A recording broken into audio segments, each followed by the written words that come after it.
नमस्कार शेतकरी बांधवांनो, स्वागत आहे तुमचं पुन्हा एकदा आपल्या यूट्यूब चॅनलमध्ये।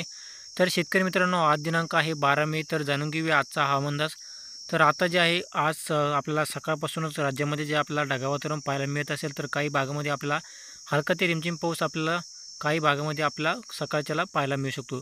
तसेच शेतकरी मित्रांनो, आज जे आहे दुपारनंतर राज्यामध्ये पावसासाठी पोषक वातावरण तयार होऊन काही भागामध्ये विजांच्या कडकडाटासह जोरदार ते मुसळधार पावसाची शक्यता आपल्याला पाहायला मिळणार आहे। तर जाणून घेऊया कोणत्या भागामध्ये आपल्याला पाऊस आपल्याला दुपारनंतर पाहायला मिळू शकतो। तर बीड, अहमदनगर, छत्रपती संभाजीनगर, नाशिक, मालेगाव, पुणे, मुंबई, सातारा, तसेच सांगली, कोल्हापूर, सोलापूर, लातूर, बीड आणि या भागामध्ये जे आपल्याला उद्या दुपारनंतर जे आहे विजांच्या कडकडाटासह जोरदार ते मुसळधार पावसाची शक्यता आपल्याला पाहायला मिळणार आहे।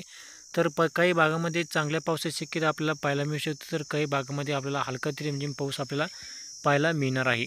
तसेच शेतकरी मित्रांनो, जे आहे राज्यामध्ये उद्या दुपारनंतर आपल्याला कोकण भागामध्ये जे आहे पावसाचा जोर थोडा जास्त प्रमाणात आपल्याला पाहायला मिळणार आहे। तर कोकण भागामधील सांगली आणि कोल्हापूर या भागामध्ये विजांच्या कडकडाटासह जोरदार ते मुसळधार पाऊस आपल्याला या दोन जिल्ह्यामध्ये जे आपल्याला पाहायला मिळेल। तर शेतकरी मित्रांनो, असेच हवामान जाणून घेण्यासाठी आत्ताच आमच्या चॅनलला सबस्क्राईब करा आणि बेल आयकॉन दाबू शकता। धन्यवाद।